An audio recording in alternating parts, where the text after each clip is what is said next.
Hey everyone, friendships are amazing. They're one of the best parts of life, right? But let's be real, they can also get kind of complicated. Sometimes you just find yourself wondering if a friendship that used to feel so great is, well, if it's still working. So today, we're going to dive into that and figure it out. I mean, that's the big question, isn't it? How can you really, truly tell if someone has your back? Well, that's what this is all about. We're going to give you a simple framework, a kind of health check with 7 key signs to help you answer that question for yourself. All right, here's our plan. We'll kick things off with the whole idea of a friendship health check. Then, we're going to break down the red flags into a few groups. Issues around support and trust, what happens when it's always about them, and the big one, crossing personal boundaries. And then, we'll wrap up by talking about what you can actually do with all this information. Now, just to be clear, the goal here is not to start keeping score or to judge your friends. Not at all. This is all about giving you some clarity. Think of it as a tool to help you see the dynamics in your life a little more clearly so you can really invest in the relationships that lift you up and maybe address the ones that are kind of draining you. Okay, let's get into it. Starting with the absolute bedrock of any real connection, support and trust. I mean, without these two, a friendship is basically built on quicksand. So let's look at the first couple of signs that this foundation might have a few cracks. So what this really boils down to is your friend there for the party and for the cleanup afterwards?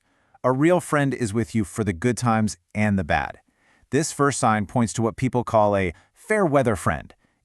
Someone who loves soaking up the sunshine of your success, but is suddenly MIA the second a storm cloud rolls in. And think about it, it's super easy to pop a bottle of champagne when a friend gets a promotion. That's the fun part. It takes a whole lot more effort and genuine care to just sit with a friend who's going through a tough time. If you notice this pattern, it's a huge red flag that their support might be conditional. Trust is kind of like the currency of friendship. You're investing your vulnerability, your secrets, your true self, and you're trusting them to keep it safe.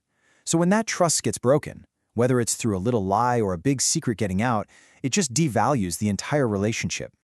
Oof, that's a gut punch right there. Seriously, there is almost no worse feeling than finding out your private struggles have become public gossip, especially when you know the leak came from someone you trusted. That's not just a simple mistake, it's a total breach of the unwritten friendship contract. Which actually leads us right into our next big topic. See, a healthy friendship should feel like a good conversation. There's a natural give and take. But what happens when it feels like one person is holding the microphone the entire time? Look, we all have our self-absorbed moments, that's just human. But this is about a consistent pattern. Does it feel like you're just an audience for their life story? Do they ask about what's going on with you? And do they actually listen to your answers? If the answer is no, it might be less of a friendship and more of a fan club with only one member. This one can be so subtle you almost miss it. It's like a conversational magic trick. You start sharing something that really matters to you, and somehow they use it as a launch pad to talk about their own story, which is often, bigger or better or worse. It just leaves you feeling completely unheard. Okay, so a little friendly competition can be a lot of fun, right? But there is a huge difference between that and a friend who seems to be secretly competing with you all the time. A real friend is on your team. They're your cheerleader. They don't see your success as their failure. Ah, the classic one-up. This is it right here. It instantly makes your achievement feel smaller. Instead of sharing that moment of pride with you, they just snatch the spotlight and put it back on their supposedly bigger, better accomplishment. It's a low-key way of saying, that's cute, but I'm better. Oh, and you gotta watch out for the "I'm just being honest" line.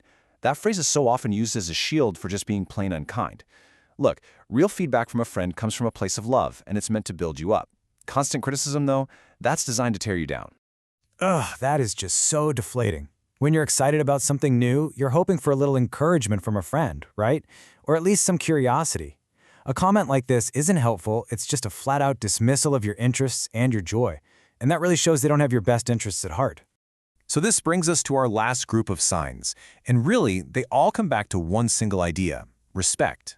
A true friend gets that you're your own person. You have your own needs, your own limits, your own choices, and they respect them, even if they don't totally get them. Manipulation is just so toxic in any relationship. It's really all about trying to control someone else for your own benefit. And guilt tripping is one of the most common ways it shows up. making you feel like you're a bad friend just for saying no or for having your own needs. Wow. Yeah, this is a textbook example. A phrase like that is designed to make you question your own loyalty, your own character, all because you didn't do what they wanted you to do. A healthy friendship should never require you to constantly prove you care by abandoning your own plans or feelings. And here is a super important distinction. Respect and agreement are two totally different things. Your friends do not have to agree with your career or your partner or your politics. They absolutely 100% do have to respect your right to have them. See, this isn't an accident. This is a deliberate act of disrespect. When you've clearly said, hey, this topic is off limits for me, and someone just stomps all over that boundary again and again, they're basically telling you loud and clear that your comfort just doesn't matter to them. Okay, so we've walked through all 7 signs. And I know seeing some of these signs in your own friendships can be really tough. But just remember, awareness is the first and most powerful step toward things getting better. So now let's talk about turning that awareness into action. And this really is the key question, right?